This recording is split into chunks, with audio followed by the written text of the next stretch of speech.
요한계시록 이제 19장하고 20장 이 두 장을 통해서 은혜와 진리를 나누겠습니다. 제가 이제 늘 말씀드리는 것처럼 요한계시록 11장에서 이제 마지막 나팔, 7번째 나팔이 울려 퍼진다 그랬죠? 그러면은 요한계시록이 세 가지의 갈래길을 우리에게 보여준다 그랬어요.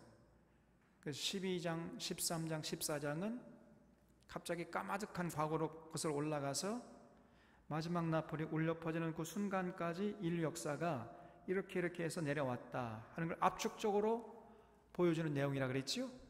그래서 지난 줄거리라 그랬어요. 12장, 13장, 14장. 그리고 이제 15장하고 19장하고 20장은 구원받는 자들이 가는 길을 보여준다 그랬죠. 구원받은 자, 그러니까 데려감을 당한 자들이 그때 이제 마지막 나팔 울려 퍼질 때 하늘의 몸, 신령한 몸을 입고 부활하게 되고 공중으로 들림 받아 가지고 이제 그 15장에서 봤죠? 불이 섞인 유리 바다를 건너가서 모세의 노래, 어린 양의 노래를 이제 구원의 감사와 감격을 묶어서 찬양하는 그런 모습을 15장에서 봤잖아요. 그리고 그 모습이 이제 19장에서 이어지는 겁니다. 오늘 본 말씀 19장, 20장. 그리고 16장, 17장, 18장은 버려둠을 당한 자들이 가는 길을 보여준다 그랬어요. 그래서 이제 16장에는 이제 7 대접을 가진 7 천사가 차례로 등장해가지고 대접을 하나씩 쏟아부을 때마다 이 땅에서는 말로 형용할 수 없는 재앙이 벌어진다 그랬어요. 이 재앙은 우리와 상관이 있어요, 없어요? 없다 그랬습니다. 우리는 이미 이제 들림 받아서 공중전에 임하시면 주님을 맞이하고 있을 테니까 우리와는 상관이 없는 것이다. 16장에서는. 그래서 이 7개의 대접이 쏟아볼 때마다 뭐 상상도 하기 싫은 그런 끔찍한 일들이 이 지구상에서 일어나는 거예요. 그리고 17장, 18장에서는 이제 그동안 온 인류를 괴롭혔던 음녀, 이 타락한 이 종교 세력들, 이 거짓 선지자들, 그 건선들의 대표인 적그리스도, 이런 것들을 이제 예수님이 심판하신다는 거죠. 그리고 18장에서는 그 짐승이 세운 나라, 타락한 이 정치 세력들이 세운 나라를 하나님이 그냥 훅 불어가지고 불로 태워서 잿더미가 되게 하는 그런 장면이 이어지고 있어요. 우리가 18장까지 봤습니다. 오늘은 이제 19장, 20장인데 말씀드린 바와 같이 이제 예수님 잘 믿어서 이제 구원받은 자들이 가는 길. 그래서 15장에서 말씀드린 것처럼 이제 불이 섞인 유리 바다를 건너 가지고 하나님 어린 양의 노래, 모세의 노래 이렇게 부르고 있는데 그럼 계속해서 그런 노래만 부르고 있느냐? 그것이 아니고 이제 공중전의 주님을 드디어 만나서 영접하는 겁니다. 그래서 할렐루야 코러스가 19장에서는요 4번이나 울려 퍼지고 있어요. 19장 1절을 보겠습니다. 이일 후에 내가 들으니 하늘에 허다한 무리의 큰 음성 같은 것이 있어 이르되, 허다한 무리의 큰 음성, 한 셀 수 없는 한 수천만 명이 막 한꺼번에 내는 이 음성. 저는 그렇게 많이 모인 데서 나는 소리 같은 건 잘 들어보지 못했지만은 제가 옛날에 야구장에 가본 적이 있어요. 이 광주 야구장은 제가 한 번도 서울에 있을 때 서울에 동대문 운동 야구장이 있거든요. 거기는 제가 많이 자주 갔어요. 거기 한 2만 명, 3만 명 정도 들어갑니다. 2만 명, 3만 명이 모여가지고 와 천지가 떠나갈 듯해요. 근데 여기는 허다한 무리의 큰 음성 같은 음성인데, 이거는 뭐 여러분 아마 천지를 진동하는 그런 소리일 겁니다. 그런 음성으로 외쳤는데 무슨 내용이냐? 할렐루야, 구원과 영광과 능력이 우리 하나님께 있도다. 그래서 할렐루야 코러스를 부르는 거예요. 그래서 구원과 영광과 능력이 우리 하나님께, 이렇게 읽으면 안 되고 구원과 영광과 능력이 우리 하나님께 있도다, 이렇게 읽어야 돼요. 할렐루야, 구원과 영광과 능력이 우리께 있도다. 이러면 이 내용이 이게 느낌이 안 닿잖아요. 그래서 굉장한 감격으로 이제 다시 오시는, 재림하시는 주님을 맞이한단 말이죠. 그래, 여기 2절에 그의 심판은 참되고 의로운지라. 그래서 우리 주님이 오셔서 이제 심판하는데, 그 심판은 참되고 의롭다 그랬어요. 음행으로 땅을 더럽게 한 큰 음력이 나오죠. 큰 음력. 큰 음력 뭐라 그랬죠? 네, 타락한 이 종교 세력들. 큰 음력, 그거는 이제 적그리스도고, 땅의 음료는 이 적그리스도의 이 쫄개들, 이 거짓 선자들, 이 성령파 목회자들, 이래가지고 성령 집회한다고 해가지고 수많은 영혼들을 타락시키고 죽음의 늪으로 끌고 가는 이런 거짓들, 오늘날 하면요, 쉽게 말하면 이 정광훈류 같은 것들이, 정광훈과 지금 정광훈을 이렇게 공개적으로나 아니면 비공개적으로 지지하는 이런 목회자들이 너무너무 한국 교회 안에요. 그러니 참 이게 어떻게 할 수가 없습니다. 그런 것들이 이제 음료들이에요, 음료들. 그리고 음료의 대장이 큰 음료고. 그래서 그런 타락한 종교 세력들을 이제 예수님이 심판하신 거예요. 심판하사 자기 종들의 피를 그 음녀의 손에 갚으셨도다 하고 그랬죠. 두 번째로 할렐루야, 또 이제 할렐루야 코러스가 울려 퍼지죠. 하니 그 연기가 세세토록 올라가더라. 또 24장로와 네 생물이 엎드려 보좌에 앉으신 하나님께 경배하여 이르되 아멘 할렐루야 하니, 세 번째 할렐루야가 또 울려 퍼집니다. 보좌에서 음성이 나서 이르되 하나님의 종들 곧 그를 경외하는 너희들아, 작은 자나 큰 자나 다 우리 하나님께 찬송하라 하더라 그랬어요. 또 내가 들으니 허다한 물이 큰 음성과도 같고 많은 물소리와도 같고, 요즘에 큰 물 이제 쏟아버렸죠. 그래서 이 섬진강물이 범람해가지고 큰 물이 흘러가는 소리 들으면요 굉장히 장엄합니다. 그냥 어떻게 형용할 수가 없어요. 큰 물이 흘러가는 그 소리, 이런 소리가 나잖아요. 그런 이제 소리와도 같고 우레소리와 같은 소리로 할렐루야 주님을 찬양하는 거죠. 할렐루야, 우리 하나님 곧 전능하신 이가 통치하시도다. 우리가 즐거워하고 크게 기뻐하며 그에게 영광을 돌리세. 어린 양의 혼인 계약이 이르렀고 그 아내가 자신을 준비, 한 줄 쳐보세요. 그 아내가 자신을 준비했다. 어린 양의 아내가 누구요? 에? 나요? 그럼 남은 그 예수님이 그러면 동성애자요? 만약에 어느 권사님이 내가 예수님의 어린 양이라고 한다면 어떻게 되는 거예요? 그러면은 예수님 아내가 몇 명이에요 그러면? 그러니까 이거는 그의 아내라는 거는 어떤 개인을 말하는 게 아니고 구원받은 백성들의 모임, 교회를 말해요. 교회. 구원받은 백성들, 교회 안에는 구원받지 못한 사람도 뭐 끼어 있다고 그랬죠. 이 쪽쟁이들이나. 그러니까 이제 여기서 그의 아내라는 것은 구원받은 백성들의 모임이에요. 그것이 이제 예수님의 아내가 되는 겁니다. 그래서 내 개인이 예수님이 내 남편이다 그러면 곤란해요. 그러면 당장에 육신의 남편이 교회 가는 거 싫어할 거 아니에요. 그래서 절대로 그런 얘기 하지 마십시오. 예수님이 내 남편 아니에요. 구원받은 자의 전체 공동체를 예수님의 아내라 하는 것입니다. 그래서 어린 양의 혼인 계약에 이르렀고 그의 아내가 자신을 준비했으므로 그에게 빛나고 깨끗한 세마포 옷을 입도록 허락하셨으니 이 세마포 옷은 성도들의 옳은 행실이로다 그랬죠? 거기 한번 주셔보세요.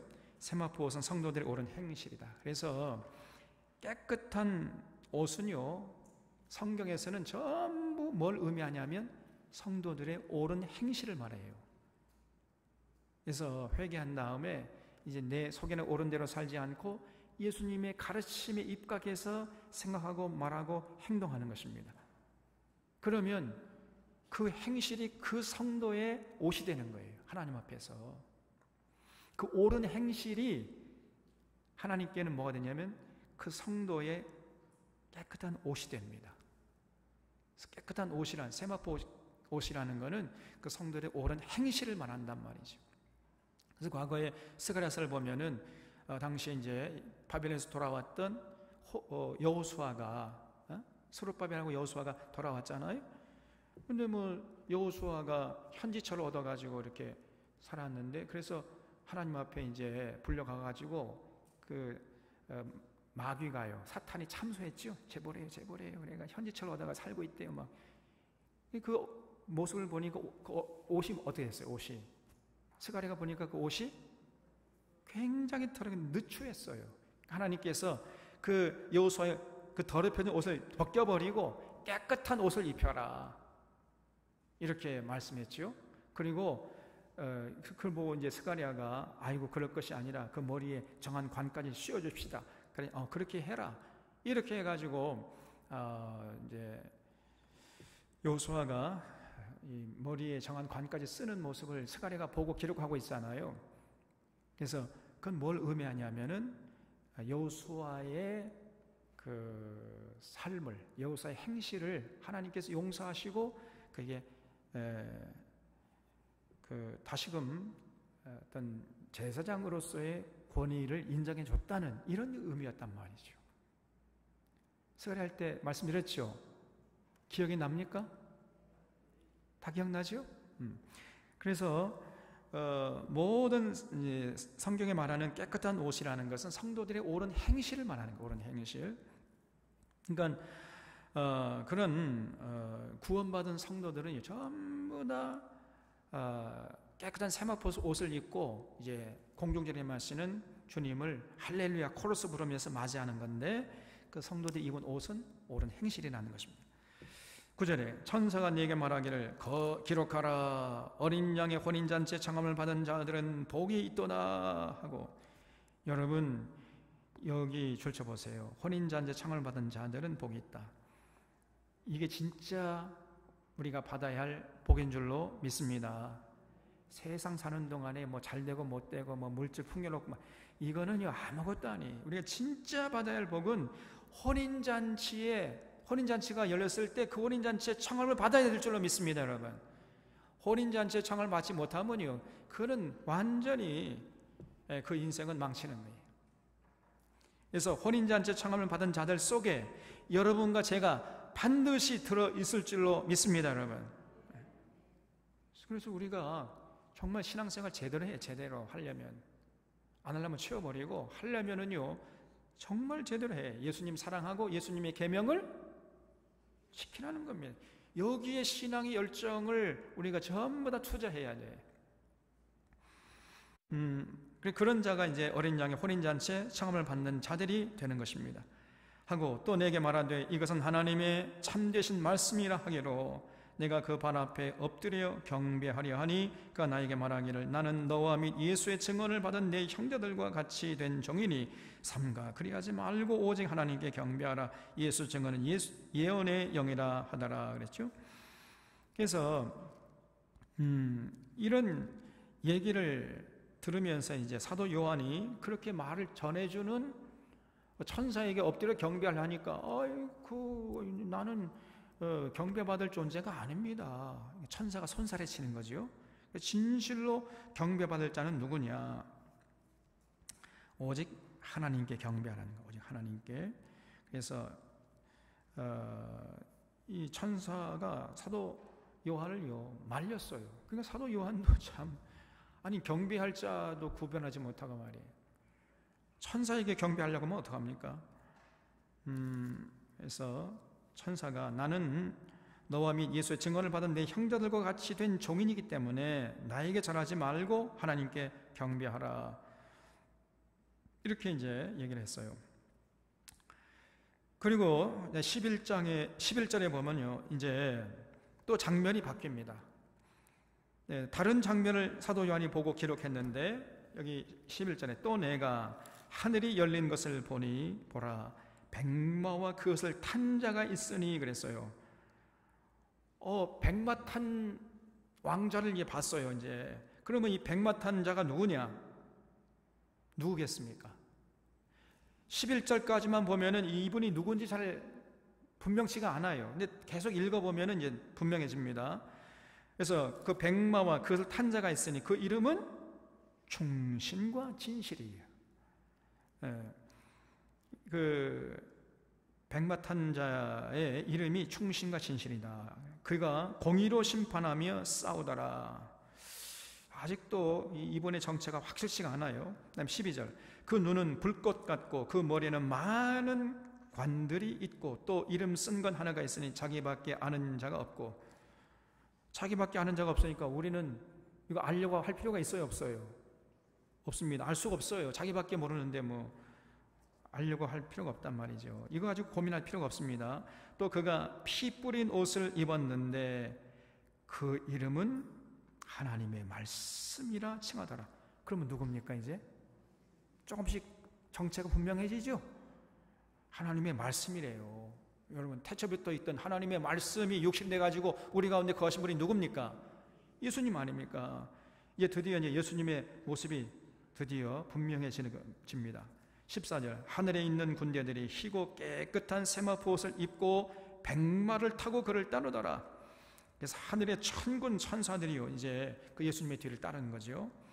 그의 입에서 예리한 검이 나오니 그것으로 만국을 치겠고 친히 그들을 철장으로 다스리며.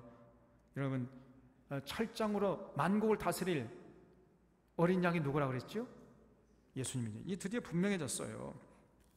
그래서 예수님의 입에서요 예리한 검이 나와가지고 그 대적하는 이런 것들을 그냥 예수님이 심판하시는 것입니다. 그래서 만국을 치겠고 그들을 철장으로 다스리며 또 친히 하나님과 전능하신 이의 맹렬한 진노의 포도주 틀을 밟겠고. 그래서 예수님이 재림하셔가지고 이 땅에 이제 버림을 당한 자들 심판하시는 거죠. 그 옷과 그 다리에 이름을 쓴 것이 있으니 만왕의 왕이요 만주의 주라. 그럼 누구죠? 예수님 드디어 분명해졌습니다. 만왕의 왕, 만주의 주면 예수님이죠. 하더라. 또 내가 보니 한 천사가 태양 안에 서서 공중에 나는 모든 새들을 향하여 큰 음성으로 외쳐 이르되 와서 하나님의 큰 잔치에 모여 왕들의 살과 장군들의 살과 장사들의 살과 말들과 그것을 탄 자들의 살과 자유인들과 종들이나 작은 자나 큰 자나 모든 자의 살을 먹으라 하더라 그랬어요. 하여튼 또 천사가요 큰 소리로 이제 외치는 겁니다. 그러니까 예수님이 이제 오셔가지고 이런 자들을 심판하는 왕들, 장군들, 장사들, 그리고 말들과 그 탄 자들의 살. 그러니까 장군과 장사들과 같이 이제 끼리끼리 놀았던 이런 것들을 하나님이 다 예수님이 심판하시는 거죠. 자유인들이나 종들이나 작은 자나 큰 자나 모든 자의 살을 먹어라 하더라. 이 버리둠을 당하는 예수님이 심판하시는 거죠. 또 내가 보매 그 짐승과 땅이, 짐승이 뭐라고 그랬죠? 짐승? 타락한 정치 세력들이라고 했죠.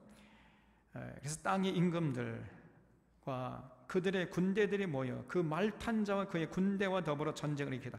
그 말탄 자가 누굽니까? 여기서? 예수님이죠. 예수님과 예수님을 따르는 군대, 그러니까 천군 천사들과 더불어 전쟁을 일으킨 거예요. 뭐 예수님과 싸워가지고 어떻게 이길 수 있겠습니까? 결국은 짐승이 잡혔습니다. 타락한 이 정치 세력이 잡히고 그 앞에서 표적을 행하던 거짓 선지자, 이게 이제 큰 음료 혹은 땅의 음료죠. 이 종교 세력, 여러분 꼭 기억하시기 바랍니다. 자, 앞을 보세요. 제가 늘 말씀드렸잖아요. 정치 세력하고 종교 세력은 서로를 필요로 해요. 그래서 밀접한 지금 관계를 맺고 커넥션되어 있단 말이에요. 정치 세력은 종교 세력을 필요로 하고 영적인 문제를 다루는 거기 때문에 종교가, 그래서 정치 세력들을 필요로 합니다. 모든 정치 세력들은요, 종교 세력들을 필요로 해요. 그 종교 세력들의 후원과 지원을 받기를 원하는 것이에요. 그리고 반면에 모든 종교 세력들은 정치 세력의 권력이 필요한 겁니다. 그래서 자기를 권력으로 좀 보호해 주길 원하는 거예요. 왜냐하면 정치 세력들은 뭐 군대를 가질 수가 없잖아요. 칼과 창으로 무장할 수 없으니까 칼과 창을 가진 정치 세력을 의지하려고 하는 거예요. 그래서 서로 이렇게 필요로 하는 것입니다. 정치 세력은 종교 세력을 원하고 종교 세력은 정치 세력을 원하고 다 필요로 하는 거예요. 그래서 필요에 따라서 이들이 서로 긴밀하게 서로 엮여져 있어요. 이것이 세상입니다, 여러분. 그래서 이런 짐승과 거짓 선지자를 예수님이 이제 재림하셔가 제일 먼저 잡아가지고 타는 유황불에 던져 넣는 거죠. 그래서 짐승이 잡히고 그 앞에 표적을 행하던 거짓 선지자도 함께 잡혔으니 이는 짐승의 표를 받고 그의 우상에게 경배하던 자들을 표적으로 미혹하던 자라. 그래서 종교가 타락하면요, 이것처럼 악한 냄새가, 이 지옥의 냄새 피우는 거예요, 이 종교 세력들이.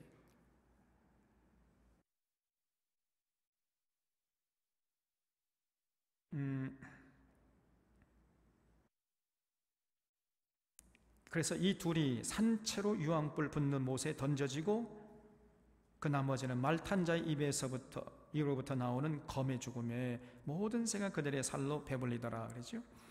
그래서 예수님이 오셔가지고 다시 오셔서 제일 먼저 하는 일이 뭐냐면요, 짐승과 음녀를 잡아요. 그래서 산채로 잡아가지고 타는 유황불 붙는 못에 던져버립니다. 그리고 이제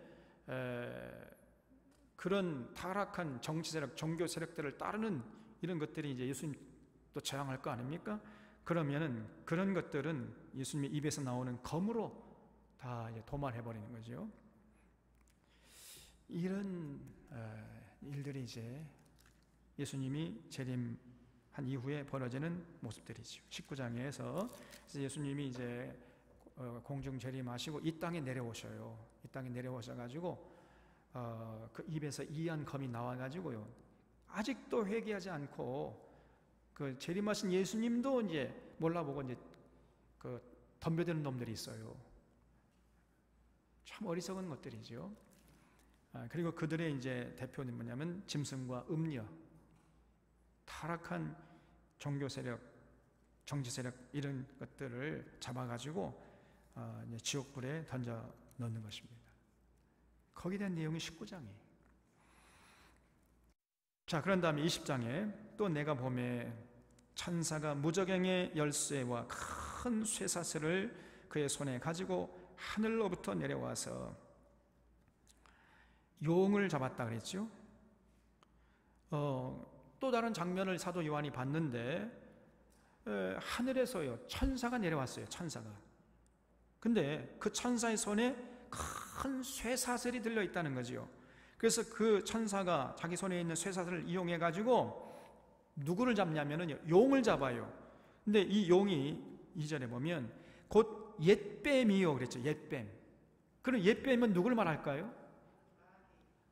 아니, 그러니까 마귀인데, 결국은 이제 마귀인데, 여러분 여기서 옛뱀은 구체적으로 성경에 어디 나와 있어요? 창세기 몇 장? 3장에 나오잖아요. 그게 바로 옛뱀이야. 아담과 하와를 찾아가가지고 아담과 하와를 꿰가지고 유혹해서 하나님의 명령을 불순종하게 해가지고 타락시킨 장본인, 그게 옛뱀이고, 근데 그 옛뱀이 알고 보니까 누구라고요? 그것이 바로 마귀야. 마귀가, 그게 바로 용이에요. 그 용을 잡으니 곧 옛뱀이요 마귀요 사탄이라 그랬죠. 이놈이 그냥 뱀의 형상을 입고 가가지고 아담과 하와를 깼던 겁니다.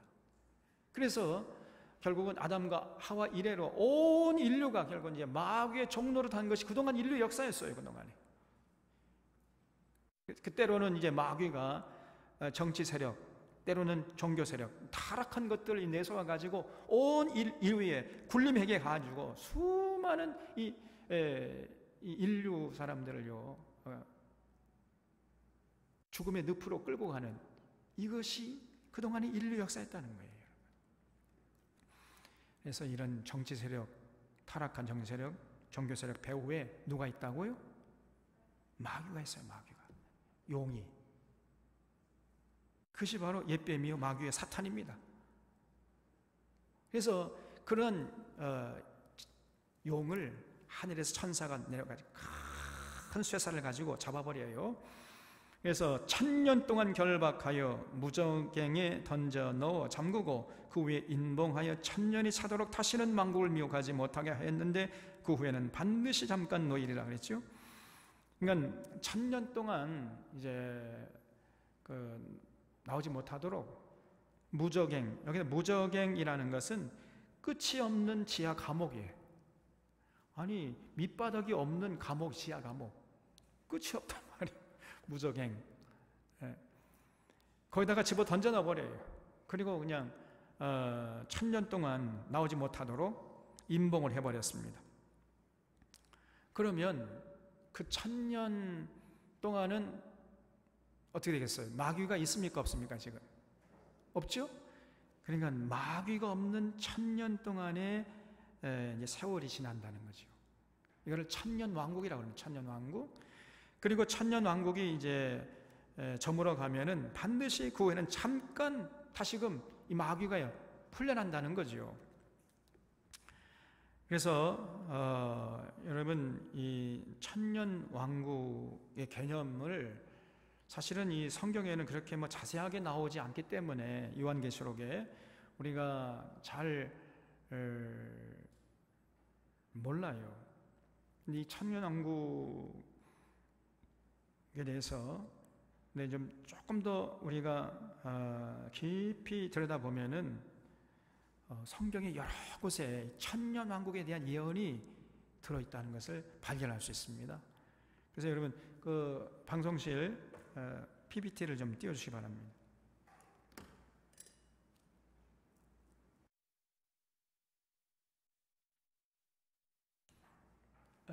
여기 앞에 조금 앞에 것만 좀 꺼주세요. 조명을.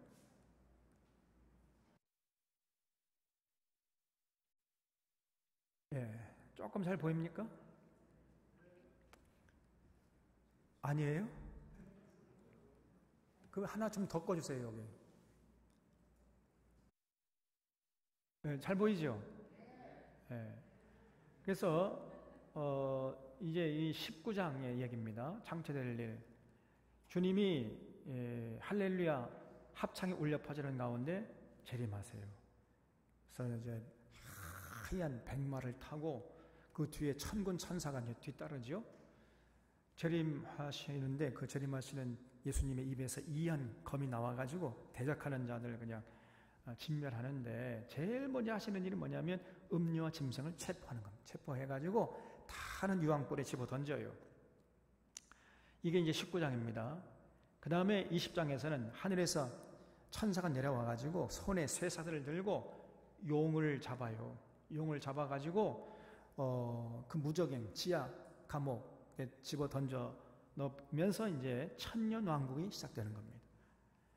용이 옛뱀이라고 하고 마귀라고 하는 사탄이라고 하는 것인데 이놈이 그동안 온 인류를 불행의 늪으로 끌고 간 장본이에요. 이놈이.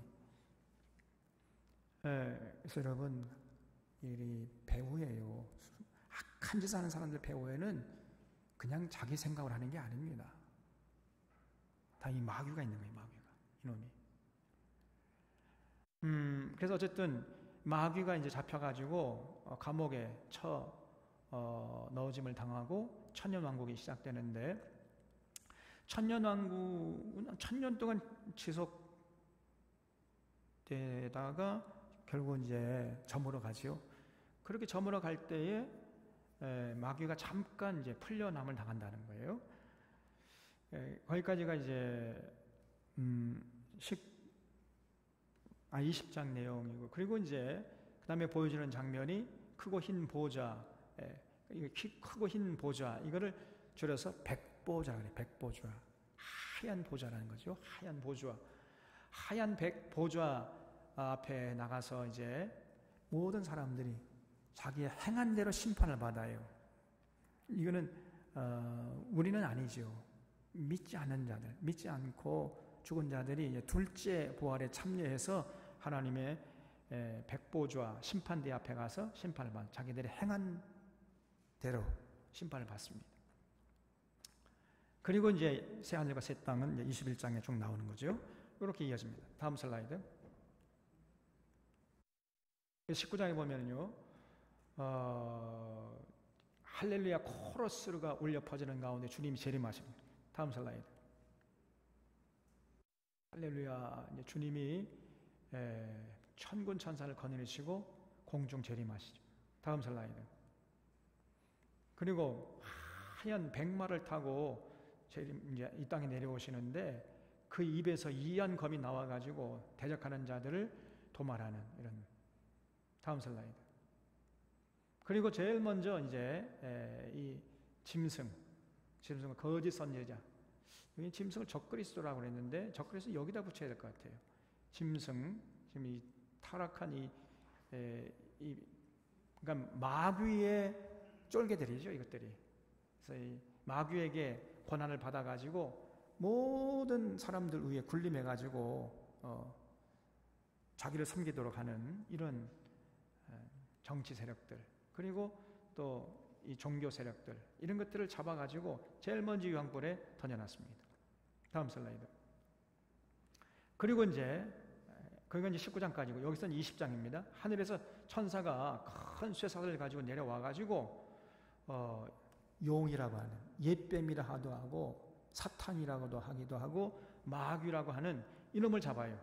다음 슬라이드. 이게 바로 용입니다.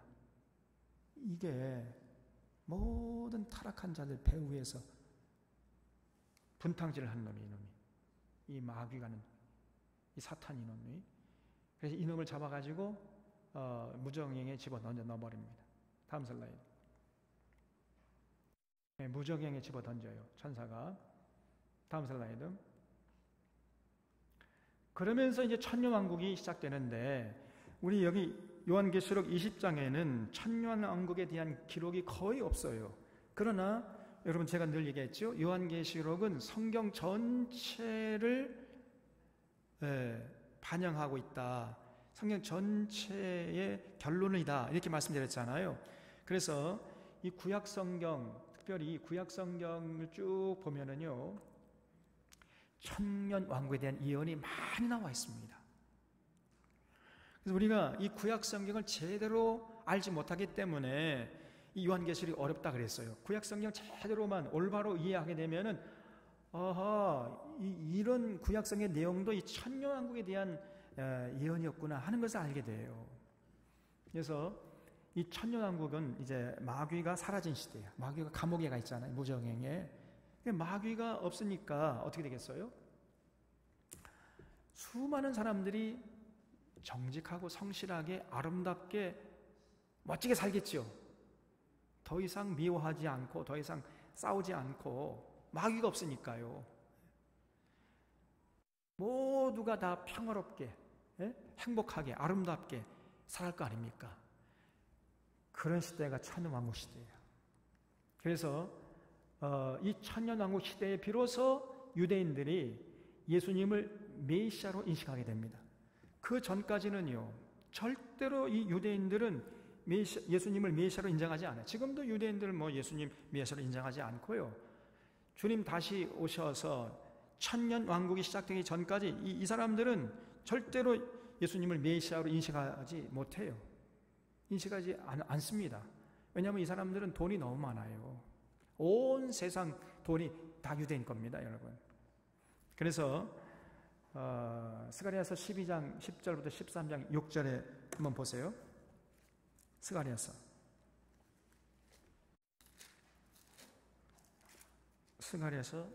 12장 10절부터 13장 6절까지 내용이 바로 이 천년 왕국에 대한 예언이었단 말이죠. 여기 스가랴서 12장, 제가 스가랴서 할 때 이거 말씀드렸는데 혹시 기억이 나는지 모르겠습니다. 다시 말씀드릴게요. 내가 다윗의 집과 예루살렘 주민에게 은총과 간구하는 심령을 부어주리니 그들이 그 찌른 바 그를 바라보고 그를 위하여 애통하기를. 그들이 그 찌른 바 그가 누구요? 예수님이죠. 예수님. 그를 위하여 애통하기를 독자를 위하여 애통하듯 하며, 그러니까 마치 자기 하나밖에 없는 아들이 죽었을 때 슬퍼하는 것처럼 예수님의 십자가 사건을 보고 이제 그때 비로소 유대인들이 애통하게 된다는 거예요. 그를 위하여 통곡하기를 장자를 위하여 통곡하듯 하리로다. 그날에 예루살렘에 큰 애통이 있으리니 무기또 골짜기 하다드 림몬에 있던 애통과 같을 것이라 했죠. 여러분, 이 하다드 림몬의 애통이라는 것은 뭐냐면은 이 요시야 왕 생각나죠? 요시야 왕이 누구의 아들이요? 네? 아니, 그 누구의 유명한 왕의 손자죠, 손자. 유명한 왕이 누굽니까? 남유다를 망치했던 장본인 므낫세. 이 므낫세의 손자예요. 그래서 이 요시야 왕이 이제 그 할아버지나 아버지와는 달리 아주 선한 왕이었습니다. 왕이 되고 난 다음에 제일 먼저 한 것이 그 할아버지 때하고 아버지 때에 예루살렘 성전을 등한히 했던 것을 통한히 여겨가지고 성전 수리하는 걸 제일 먼저 했거든요. 그러다가 두루마리 모세오경 율법을 발견했잖아요. 그리고 그걸 읽으면서 그냥 통에 자복했습니다. 아, 우리가 하나님께 너무나 잘못했구나. 이러니까 하나님의 분노를 사가지고 우리가 이렇게 어려움을 당하는 것이구나. 이걸 알고 철저하게 종교 개혁을 추진해 나갔다 그랬잖아요. 그래서 당시에 이 므낫세가 전국 방방곡곡에 세웠던 모든 우상 숭배하는 신전을 전부 깨부숴버리고 변속관으로 만들어버리고, 그리고 바알 선지자들 전부 권력의 중심에서 추방해버리고, 그리고 심지어 그 바알 선지자 노릇하다가 죽었던 그 사람의 묘를 파버렸습니다. 그걸 뭐라고 그러죠? 부관참시까지 하면서 그냥 철저하게 종교개혁을 추진하다가 그만 젊은 날에 일찍 죽어버렸어요. 그 애굽하고 아수르 전쟁에 끼어들었다가 결국은 애굽 군대 칼에 맞아 죽어버렸잖아요. 그때 이 이스라엘 백성들이 슬퍼하던 슬픔을 이 하다드 림몬에 있던 애통이라고 말하는 겁니다. 무슨 말 이해가 되십니까? 그래서 요시야 왕이 죽었을 때 이스라엘 백성들이 애통하는 것처럼 우리 주님이 다시 오실 때 이 유대인들이 우리가 너무나 그동안 잘못했구나.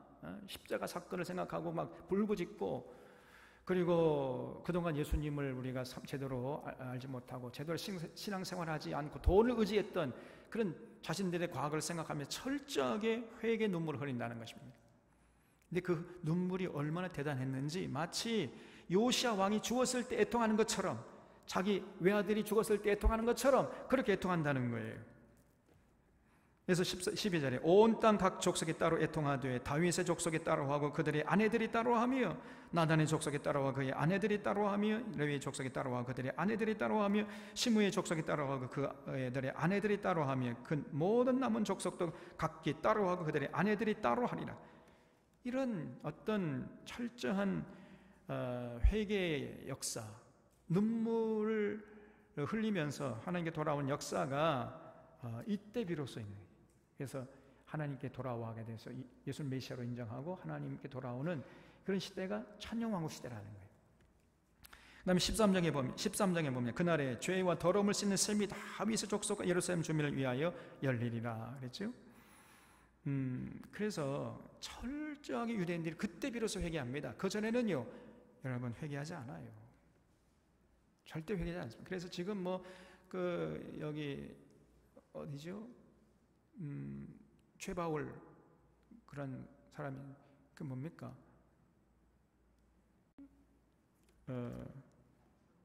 선교단체. 그 무슨 단체죠? 최바울이 이끄는 누구죠? 인터컵. 인터컵이나 생각해. 뭐 해가지고 뭐 유대 예루살렘 가가지고 유대인들을 회개시키고 복음을 전하자. 성경을 전혀 모르는 겁니다. 절대로 그렇게 해서 유대인들이 회개하지 않아요. 오히려 그러면 그럴수록 유대인들은 더 완악해집니다. 그리고 몰래 숨죽여서 선교하고 있는 선교사들만 다 피해를 당하는 거예요. 그래서 겉으로는 선교하는 것 같지만은 오히려 선교를 방해하고 있는 거예요, 여러분. 인터컵이. 그걸 잊지 마셔야 돼.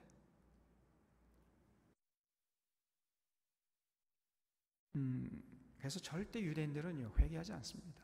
근데 언제 회개하느냐? 예수님이 재림한 다음에.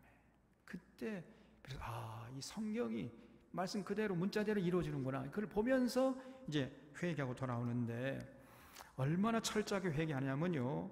마치 여기 3절에 사람이 아직도 예언할 것 같으면 그 낳은 부모가 그에게 이르기를 네가 여호와의 이름을 빙자해 거짓말을 하니 살지 못하게 하고 낳은 부모가 그가 예언할 때 칼로 그를 찔러버려요. 철저하게 그냥 회개하고 돌아오는 겁니다. 그래서 거짓 선지자들이 발을 굳히지 못할 정도로 유대인들이 철저하게 회개하고 돌아오는데 그때가 바로 이제 천년왕국 시대라는 거예요. 그래서 예루살렘이 거룩하게 정화되어서 세계의 중심이 됩니다. 그래서 여기 스가랴서 14장 16절 21절에도 한번 보세요. 스가랴서 14장 16절부터 보면은 예루살렘을 치러왔던 이방 나라들 중에 남은 자가 해마다 올라와서 그 왕 만군의 여호와께 경배하며 초막절을 지킬 것이라. 땅에 있는 족속들 중에 그 왕 만군의 여호와께 경배하러 예루살렘에 올라오지 아니한 자들에게는 비를 내리지 아니하실 것인즉 만일 애굽 족속에 올라오지 아니할 때에는 비 내림이 있지 아니하리니 여호와께서 초막절을 지키러 올라오지 아니하는 이방 나라 사람들을 치시는 재앙을 그에게 내리실 것이라. 애굽 사람이나 이방 나라 사람이나 초막절을 지키러 올라오지 아니하는 자가 받을 벌이 그러하니라. 그러니까 그 이제 천년 왕국이 되면은요 유대인들이 철저하게 회개하고 하는 게 돌아오고 그리고 예루살렘이 세계의 중심이 되는 거예요. 그래서 모든 나라 사람들이 예루살렘으로 초막절을 지키기 위해서 온다는 거예요. 지금까지요 이런 스가랴 14장에 있는 예언이 한 번도 이 역사 속에 이루어진 적이 없어요. 도대체 그러면 이 성경 말씀은 언제적을 생각하면서 한 얘기냐? 이게 알고 보니까 천년왕국 시대 아니에요. 천년왕국 시대 때에 이때 비로소 이루어질 사건을 예언한 것이란 말이죠. 그래서 모든 이방 나라 사람들이 초막절 지키기 위해서 예루살렘으로 몰려오는데 그날에는 말방울에까지 여호와께 성결이라 기록될 것이라. 여호와의 전에 있는 모든 솥이 제단 앞 주발과 다름이 없을 것이니 예루살렘과 유다의 모든 솥이 만군의 여호와의 성물이 될 것인즉 제사드리는 자가 와서 이 솥을 가져다가 그것으로 고기를 삶으리라. 그날에는 만군의 여호와의 전에 가나안 사람이 다시 있지 아니하리라 그랬어요. 그래서 여기 14장 16절부터 쭉 하는 말이 바로 이 천년왕국 시대를 위한 예언으로 봅니다. 예루살렘이 정화되어 거룩하게 되고 세계 중심이 되고 그 다음에 만물이 새롭게 되어 전쟁과 질병이 없게 되고 요한계시록 21장 5절에 보면 예수님께서 보라 내가 만물을 새롭게 하노라 이렇게 말씀하시는 순간에 이제 전혀 새로운 세상이 돼요. 지금 이 세상은요 우리가 지금 보는 하늘과 땅은 많이 오염되어 있습니다. 지금 온갖 방사능이 지금 여러분 눈에는 보이지 않지만요 지금 공중에 다 떠다닙니다, 여러분. 그리고 땅도 뭐 지금 굉장히 많이 오염되어 있어요. 온갖 인간의 탐욕으로 말미암아 무슨 농약 같은 거 많이 써가지고 지금 땅이 정상적인 땅이 아니에요, 이게. 근데 내가 만물을 새롭게 하노라 할 때 이게 순식간에 이 세상이 정화되어 가지고 새롭게 됩니다. 그래서 다시는 전쟁이 없고 질병이 없게 될 것이에요. 여러분, 서로 싸우지 않으니까, 서로 사랑하고 서로 섬기고, 그러니까 이제 전쟁이 있을 데가 없고, 그리고 땅이 정화되고, 그리고 땅이 기름지고, 그러니까요, 농사를 지어도 해마다 풍년을 맞이하고 이렇게 된단 말이죠. 그러니까 사람들이 다 먹거리가 건강하고, 그러니까 질병이 없게 될 것이죠. 우리나라에서 지금 옛날엔 위암이 1등이었죠. 지금은 어떤 암이 우리나라가 최고 많은 암입니까? 네? 대장암이 1위예요. 대장암. 그럼 또 뭘 말하죠? 옛날에 우리가 어렸을 때 잘 못 먹었을 때는요, 대장암이라는 것은 거의 없었어요. 근데 지금은 웬만한 사람들 대부분 대장암 걸린다니까. 그럼 뭘 말하죠? 먹거리가 오염된 거예요. 먹거리가. 여러분, 정말 먹거리를 조심해서 드셔야 돼요. 구별해서 아무거나 드시면 안 돼요. 지금 너무너무나 우리 주변에 먹거리들이 옛날 음식이 아닙니다. 지금 정말 조심해서 드셔야 돼요. 아무거나 비쌀수록 더 오염되어 있다니까. 제발 좀 여러분 구별해서 드시기 바랍니다. 제가 이렇게 말을 해도 돌아서면은 그래도 비싼 게 좋은 거야. 그래도 비싼 거 먹어야지. 고기 먹어야 돼. 그러고 나가 또 어리석은 사람입니다. 나중에 땅을 치고 후회할 때가 와요. 절대 그러면 안 됩니다. 심각하게 생각해야 돼요, 여러분. 그러나 이제 만물이 새롭게 되면요, 전쟁 없고 질병이 없게 될 것입니다. 그 다음에 그래서 사람의 수명이 나무의 수명과 같이 돼요. 이사야서 65장 한번 보세요. 이사야서 65장. 그 여러 곳에 이 천년 왕국에 대한 예언이 이렇게 분포되어 있어요. 이사야서 65장 17절 쭉 말씀이 이제 그 천년 왕국에 대한 예언이 나오는데 20절 보세요. 거기는 날수가 많지 못하여 죽는 어린이와 수완이 차지 못한 노인이 다시는 없을 것이라 그랬어요. 그러니까 모든 사람들이 아주 건강하게 장수하는 거예요. 근데 몇 년을 사느냐? 100세에 죽은 자는 뭐라고요? 젊은이야. 이거 명함도 못 내밀어. 100세는요, 이건 젊은이야. 네? 머리에 피도 마르지 않은 것이 말이야. 까불어. 100세. 여러분 지금 몇 세예요? 100세 된 사람이 여기 아무도 없어요, 지금요. 100세가 된 사람은 젊은인데, 여러분은 갓난애기야, 지금. 그때는요. 이 천년왕국에서는 100세는 명함도 못 내민단 말이죠. 그래서 100세에 죽은 자를 젊은이라 하겠고, 100세가 못 되어 죽는 자는 저주받은 자라고 평가받을 겁니다. 그리고 그들이 가옥을 건축하고 그 안에 살겠고 포도나무를 심고 열매를 먹을 것이며 그들이 건축한 데에 타인이 살지 아니할 것이며 땀 흘리는 대로 결실을 하는 거지요. 그들이 심은 것을 타인이 먹지 아니하리니 이는 내 백성의 수완이 나무의 수완과 같겠고 그랬어요. 예? 여러분 나무가 보통 몇 년 삽니까? 뭐 1000년 살죠. 1000년. 1000년 가는 나무도 있잖아요. 보통 나무에서. 그러니까 우리 인간이 한 1000년 살 수 있어요. 여러분 성경에 나오는 제일 오랫동안 산 사람이 누구죠? 무드셀라. 몇 세까지 살았습니까? 969세. 31년 모자란 1000년 살았어요. 우리가 그 정도 살아야 돼. 그렇게 살도록 하나님이 우리 인간을 정교하게 창조해 주신 겁니다. 근데 인간이 너무 교만해가지고 죄에 물들어가지고 그리고 또 세상 환경이 이게 다 깨져가지고 한 100세 정도 살고 이제 요즘에는 한 100세 정도 보통 요즘에 뭐 한 80세, 90세 이렇게 되잖아요.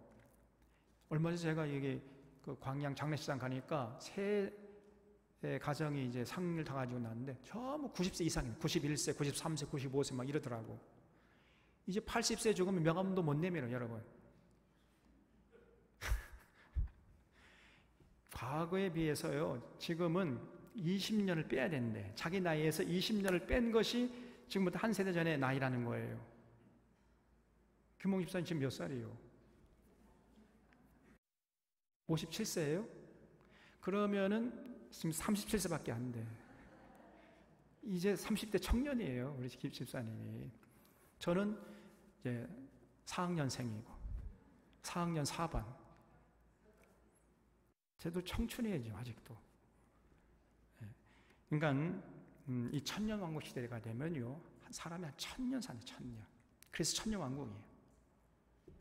나무의 수완과 같겠고 내가 택한 자가 그 손으로 일하는 것을 길이 누릴 것이며 그들의 수고가 헛되지 않겠고 그들이 생산한 것이 재난을 당하지 아니하리니 그들은 여호와의 복된 자의 자손이요 그들의 후손도 그들과 같을 것입니다. 그래서 그 시대는요, 마귀가 사라진 시대이기 때문에 모든 사람들이 더불어 살려고 하고 하나님을 잘 섬기겠죠. 그러니까 전쟁이 없고 질병이 없는 거예요. 그리고 수완이 나무수완같이 오래 삽니다. 100세 죽은 자는 어린아이 취급하고 100세 못되어 죽은 자는 저주받은 자로 평가받고 하나님의 동산같이 상함도 해함도 없어요. 이사야서 65장에 나오죠. 그리고 이방인들 이때 이제 생육하고 번성합니다. 이방인들도. 그러니까 이 땅에 버려둠을 당한 자들 그 7가지 대접을 받으면서 살아남은 이런 사람들이 그때 이제 생육하고 번성하게 됩니다. 그리고 이슬람교를 비롯해 모든 종교가 다 사라지게 됩니다. 아까 말씀드렸잖아요. 스가랴 14장.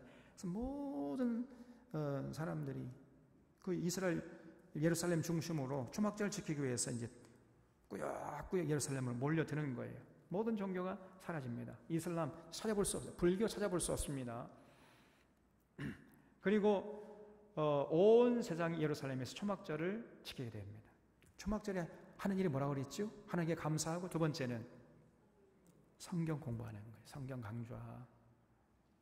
그래서 우리가 이번에도 이제 추수감사절 이후 그 다음 주일 한 주간 동안 성경 강좌 하려고 하는데 코로나 바이러스가 어떻게 되는가 좀 봐야 되겠습니다만은 그렇게 하려고 하는 거예요. 초막절에 하는 일은 두 가지라고 그랬어요. 감사와 성경 공부.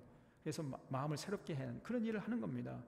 그래서 온 세상 예루살렘에 올라와가지고 초막절 성수하는 것이고 그리고 이제 이 천년왕국이 젊으면서 사탄이 풀려나요. 풀려나가지고 곡과 마곡을 미혹하는데 요한계시록 20장 7절 좀 이따 이제 나옵니다. 그래가지고 이제 다시금 그러니까 여러분 마귀가 사라진 세상에서 온 세상 사람들이 1000년씩 사니까요. 엄청나게 이제 번창하겠죠? 또 바닷가의 모래알처럼 그 수많은 자손들이 이제 번창하지 않겠습니까? 그때에 다시 이제 마귀가 무적행에서 풀려나가지고 그 순진한 사람을 또 유혹하는 거예요, 이놈이. 그래서 자기 세력화 시켜가지고 마지막으로 예수님과 이제 한판 전쟁을 벌입니다. 그러다가 결국 패배해서 하늘에서 불이 내려와가지고 이제 사탄이 패배하고 결국은 심판을 받고 이 사탄이 세 번째로 타는 유황불에 던져짐을 당해요. 그런 게 요한계시록 20장 쭉 나오는데 한번 이어서 이제 살펴보도록 하겠습니다. 다음 슬라이드. 그래서 여기 천년왕국의 끝에 사탄이 풀려나서 곡과 마곡 백성을 미혹하여 예루살렘을 공략하라 한다. 곡과 마곡이 어디냐?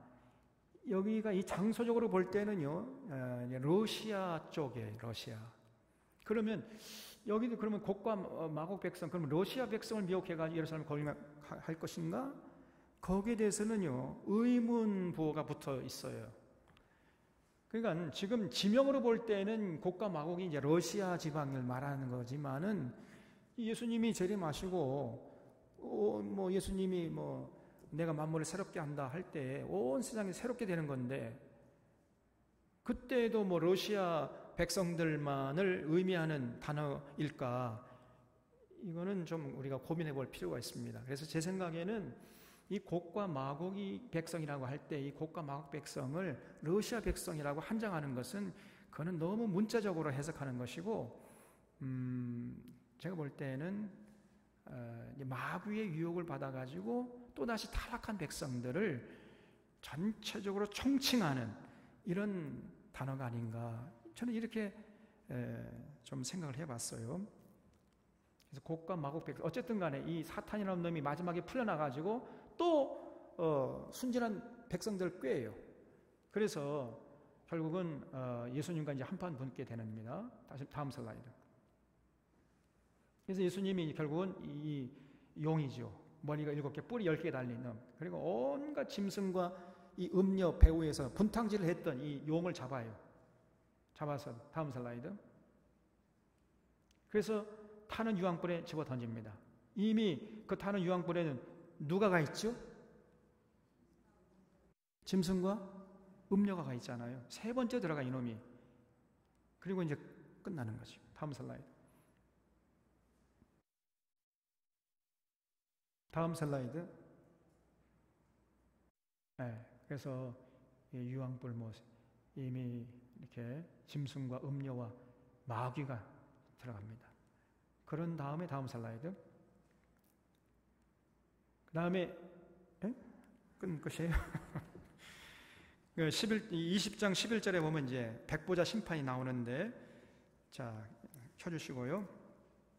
그래서 이 천년 왕국의 어떤 예언들이요, 구약의 여러 곳에서 이렇게 산재되어 있어요.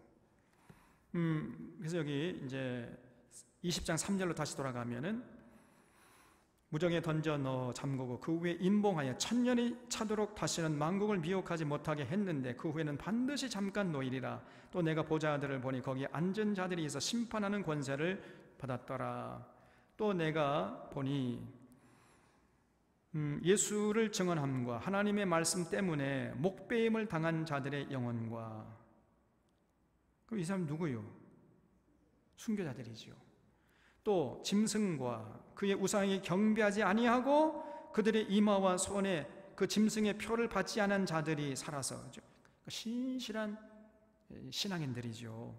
순교자들 및 순수한 그 목숨을 걸고 주님을 따랐던 믿음의 사람들, 그런 사람들이 이제 그리스도와 더불어, 그러니까 다시 말하면 데려감을 당한 자들이죠. 그래서 휴거돼가지고 공중 들림받아서 공중제림의 주님을 맞이해가지고 이 땅에 여러분 다시 내려오는 거예요. 다시 내려와가지고 천년 왕국을 그리스도와 주님과 함께 통치하게 된다는 거예요. 여러분과 제가. 그래서 그리스도 더불어 천년 동안 왕노릇하니 그 나머지 죽은 자들은 그 천년이 차기까지 살지 못하더라. 그때까지 이제 불신자들이나 신앙을 사격거리로 전락시켜가지고 뭐 기복신앙이나 신비주의에 빠져있다 이런 자들은 아직 첫째 부활에 참여하지 못하고 아직도 죽은 채로 이제 있는 거예요. 둘째 부활에 참여하려면 조금 있어야 됩니다. 천년이 차기까지는 살지 못하는 거예요. 그 다음에 6절에 이는 첫째 부활이라 그랬죠. 그래서 첫째 부활에 참여하는 자들이 진정으로 복된 자들인 줄 믿으시기 바랍니다. 여러분과 저는요, 반드시 이 첫째 부활에 참여하는 자가 되어야 돼. 이 첫째 부활이 생명의 부활이에요. 영광의 부활이에요. 둘째 부활은 심판의 부활입니다. 이게. 믿지 않는 자들이 이때 둘째 부활에 참여해가지고 하나님 백보자 심판대 앞에 가가지고 이 땅에 사는 동안 자기의 행위대로 이제 심판을 받게 될 것이에요. 이 둘째 부활에 참여하는 자는 불행한 자들이. 근데 반드시 우리는 첫째 부활에 참여해야 돼. 그래서 이 첫째 부활에 참여한 자들은 복이 있다 그랬지요. 거룩하도다. 둘째 사망이 그들을 다스리는 권세가 없고 도리어 그들이 하나님과 그들의 제사장이 되어 천년 동안 그리스도 더불어 왕노릇하는 거예요. 자, 앞을 보세요. 그러니까 이제 마귀가 저 무적행에 잡히게 되고 천년왕국 시작됐을 때 거기 이제 수많은 사람들이 그때 비로소 유대인들이 회개하고 돌아오고 예수를 메시아로 인식하면서, 그리고 이제 하나님을 섬기게 되고 이방인들도 전부 다 종교들 폐하고, 야, 다른 종교들은 이건 다 잡신이고 여호와 하나님 섬기는 게 이게 진짜 종교구나 해가지고 다 예루살렘 몰려가지고 초막절을 지킨다 그랬잖아요.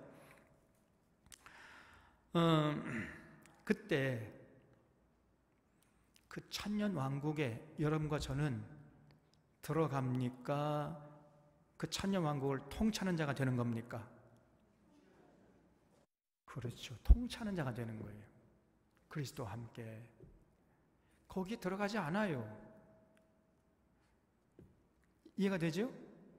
이거를 이해를 못하고 자꾸 질문하는 사람들이 많아요. 그러니까 우리는 이제 첫째 볼에 참여하는 자는 다시 천년왕국 속에 들어가서 천년왕국 시민으로 사는 게 아니라 천년왕국을 통치하는, 주님과 함께 통치하는 자들이 된단 말이에요. 여기 6절에 그렇게 나왔잖아요. 그 다음에 7절에 천년이 참에 사탄이 그 옥에서 놓여 나와서 땅의 사방 백성 곧 곡과 마곡을 미혹하고 모아 싸움을 붙이리니 그 수가 바다의 모래 같으리라. 그러니까 이 사탄이라는 놈이 또 잠깐 무정행에서 놓이자마자 또다시 그 순진한 백성들을 유혹해요. 또 그래 자기 세력화해가지고 예수님과 이제 대적한다는 거죠. 그 수가 바다의 모래 같다는 거예요. 그냥. 자, 여러분, 그러니까요, 어리석은 사람들이 그렇게 많아요. 저는 이 전광훈 같은 이런 놈을 따르는 이 사람들 보면요, 이해할래 할 수가 없습니다. 그 입에서 썩은 냄새가 진동하는데 어떻게 거기서 생명의 냄새를 맡고 따라간단 말이에요.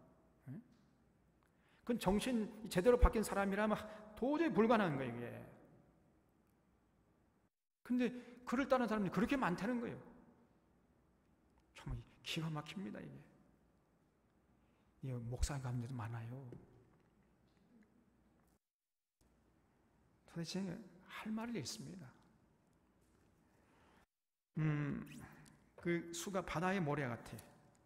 그러니까 여러분, 우리가 신앙의 열정도 중요하지만 더 중요한 것은 방향이에요, 방향. 올바른 방향을 잡고 열심을 내야지, 잘못된 방향이 들어가가지고 열심을 내면 내서 빨리 망하는 거 아니에요? 근데 이 분별력이 없어요. 통찰력이 없고. 그런 사람들이 너무나 많습니다. 오늘날 이 시대에도. 목사하고 다르지 않아요. 목사, 장로 다 마찬가지예요, 그냥. 그래서 그 수가 바다의 모래 같으리라. 그들이 지면에 널리 퍼져 성도들의 전과 사랑하시는 성을 누르매. 사랑하시는 예루살렘 말하겠죠. 하늘에서 불이 내려와서 그들을 태워버리고 또 그들을 미워하는 마귀가 불과 유황못에 던져지니, 세 번째로 이제 마귀가 잡혀가지고 이제 지옥에 던져지는 겁니다. 거기는 짐승과 선지자가 먼저 들어가 있죠. 선지자도 있어 세세토록 밤낮 괴로움을 받으리라. 또 내가 크고 흰 보좌와, 이게 백보좌 이제 심판됩니다. 그 위에 앉으신 이를 보니, 또 장면이 바뀌어가지고 사도 요한이 하나님의 심판하시는 백보좌 심판대를 봤어요. 땅과 하늘이 그 앞에서 피하여 간데 없더라. 또 내가 보니 죽은 자들이 큰 자나 작은 자나 그 보좌 앞에 서 있는데 책들이 펴 있어요. 그리고 또 다른 책이 펴졌으니 곧 생명책이라. 그래서 죽은 자들이 자기 행위를 따라 책들에 기록된 대로 심판을 받는 거예요. 거기다 줄쳐보십시오. 자기 행위를 따라 심판을 받는 거예요. 그래서 그 생명책에 기록되지 않은 자들, 생명책에 기록되지 않은 자들이 다시 이제 둘째 부활에 참여하게 되면요, 하나님 백보자 심판대에 가는 거예요. 그래서 자기들의 행위대로, 이 땅에 사는 동안에 행위대로 심판을 받게 될 것입니다. 13절 사실, 바다가 그 가운데서 죽은 자들을 내주고 사망과 음부도 그 가운데서 죽은 자들을 내주매 각 사람이 자기의 행위대로 심판을 받아요. 행위대로. 그 사망과 음부도 불못에 던져지니 이것은 둘째 사망 곧 불못이라. 누구든지 생명책에 기록되지 못한 자가 이렇게 된다는 거예요. 그러니까 여러분, 생명책에 기록되는 것이 그렇게 중요한 것입니다. 우리 사론의 교우들은 이 시간에도 하나님 나라에 있는 생명책에 기록된 줄로 믿습니다. 반드시 기록돼야 돼. 그래서 여러분, 건강한 교회가 중요하다고 그랬죠? 건강한 교회에 그 교인 명부에 기록되면 하늘의 생명책이 기록되는 거예요. 그리고 반대로 그 건강한 교회의 교인 명부에서 지워지면 하늘의 생명책에서도 지워진다 그랬어요. 예수님이 말씀하신 겁니다. 그래서 너희가 땅에서 풀면 하늘에서도 풀릴 것이고 땅에서 매면 하늘에서도 매일 것이다. 이 말이 그 말이에요. 여러분, 그래서 우리가 이 땅에서 정말 건강한 교회를 반드시 세워야 돼. 그리고 건강한 교회에 출석해야 돼요, 여러분. 그래야 하늘의 생명책이 기록되는 것이. 만약 그렇지 못하면 하늘의 생명책에서 우리가 이름이 지워진다니까요. 그럼 신앙생활 해봤자 헛하는 것이고, 그러면 우리는 이제 둘째 부활에 참여해 이제 백보자 심판대에 가서 우리의 행위에 의해서 심판받게 될 것입니다. 이게 이제 그래서 그 백보자 심판대를 통과하지 못한 자들은 전부 이제 둘째 사망에 처하게 돼요. 그래서 결국은 지옥에 가는 거예요. 타는 유황불에 던져지게 되는 것이죠. 이렇게 된단 말이죠. 그러면은 죽은 자들 가운데, 그러니까 믿지 않고 죽은 자들 가운데에서도 구원받는 자가 있을 수 있다는 얘기 있다는 얘기 없다는 얘기요. 굉장히 예민한 문제입니다, 이거. 네? 아니, 만약에 모든 100% 예수 믿지 않고 예수님 옛자도 모르고 그냥 죽은 사람이 100% 그러면 자기 행위에서 심판받아가지고 지옥 간다면은 두 번째 심판, 하나님의 백보자 심판 앞에 갈 필요가 있어요, 없어요? 무조건 다 지옥 보내는지 못하러 심판대를 거쳐가지고 지옥 보냅니까? 그러니까 여기 이 말은 많지는 않지만 그래도 행위에 의해서 구원받을 사람이 있을 수 있다는 얘기 없다는 얘기요. 여러분 조심해서 얘기해야 됩니다. 잘못하면 행위 구원자로 몰릴 수가 있어요. 조심해서 얘기해야 돼. 이런 앞뒤 문맥을 다 떼버리고 저 엄목사는 행위로 구원받는다고 하더라. 그러면 곤란합니다. 이 둘째 부활에 참여하는 자들, 하나님의 생명책에 기록되지 못하고 둘째 부활에 참여해가지고 하나님의 백보자 심판대를 통과하지 못한 자들, 하나님의 심판대 앞에 가는 자들 중에는 가뭄에 콩나지이지만은 그럴 가능성을 열어둔다는 거예요. 하나님이 100% 다 지옥 갈 수도 있는 것이고, 그 중에 또 자기 행위에 의해서 결국은 지옥 가지 않고 천국 갈 사람도 있다, 그 말입니다. 여러분 이해가 되세요? 저 이상하게 얘기하면 또 곤란해요. 그래서 예를 들어서 태어나다가 죽은 애기는 어떡합니까? 그러면 예수 안 믿기면 지옥 가야 됩니까? 여러분 하나님이라면 여러분 지옥 보낼 거예요? 천국 보낼 거예요? 엄마 뱃속에서 응애 내가 죽었으면 어떻게 돼? 네?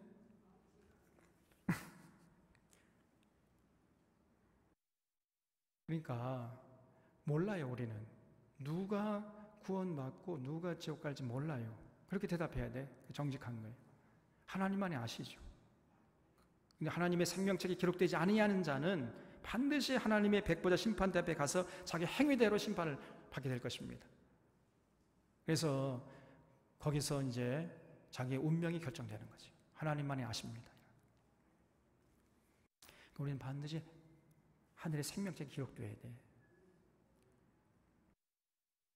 그래서 건강한 교회를 이루어가지고 그 교회의 교적부에 이름이 딱 적혀 있어야 됩니다.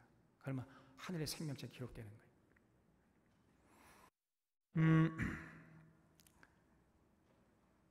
자, 그래서 이제 이렇게 되면은 이제 이 세상 역사가 이제 끝나는 거죠. 그리고 21장, 22장에서는 이제 새 하늘과 새 땅, 그래서 하나님이 준비하신 새 예루살렘, 새 하늘과 새 땅을 보여주시는 그런 내용으로 쭉 되어 있어요. 그래서 우리 사랑하는 사랑의 교우들, 여기 이제 20장까지 왔는데 별로 어려운 게 없지요? 그리고 아주 분명해요. 다른 식으로 이해하거나 해석될 여지가 없을 정도로 너무나 클리어합니다. 좀 분명해요. 다른 식으로 해석될 여지가 없어요. 재론의 여지가 없을 정도로 그래서 여러분 이제 우리가 이걸 제대로 잘 이해하고 잘 믿을 뿐 아니라 다른 사람에게 설명도 할 수 있어야 돼요. 설명. 그래서 이 요한계시록에 의해서 저 신천지 같은 이단에 빠져가지고 허우적거리는 이런 일이 없도록 우리가 우리 주변 사람들로 올바른 진리의 길로 생명길로 그 복된 길로 인도하는 그 역할을 감당해야 하는 겁니다. 우리만 믿고 끝날 것이 아니라 우리 주변 사람들을 이런 이단에 휘둘린 자가 없도록 그리고 우리 자손들을 제대로 잘 신앙교육 잘 시켜야 돼요. 요한계시록을 여러분 얘들아 앉아봐. 그래서 이 한 구절 한 구절 읽으면서 설명을 해주세요, 여러분이. 그래서 여러분 자녀들에게도 좀 경각심을 갖게 하고 저러나 치우치지 않고 예수님 사랑하고 예수님 계명을 지키고. 그래서 여러분 예수님 사랑 계명 지킨다는 게 내가 너희를 사랑할처럼 사랑한 그게 쉬운 일입니까? 나를 비워야 되고 나를 죽여야 되고 나를 희생해야 되고 그러면서 이웃을 사랑하라는데 그게 쉬운 일이냐고요. 그래서 그게 가시밭길이고 좁은 길이고 십자가의 길이에요. 그러나 그래도 그 길을 가는 사람, 그 사람이 참 믿음의 사람이고 그 사람이 이제 영생으로 이어지는 것입니다. 참 믿음의 소유자로 인정받아서. 그래서 이제 이 요한계시록을 통해서 앞으로 미래 될 일들을 이제 올바로 알고 절대로 이런 거짓된 자들에게 미혹되거나 휘둘리지 않고 정말 예수님 바라보고 똑바로 한 길로 생명길, 천국길을 걸어서 우리 모두가 천국에서 다시 만날 수 있기를 주님의 이름으로 부탁드립니다. 하겠습니다. 경건하신 하나님 아버지,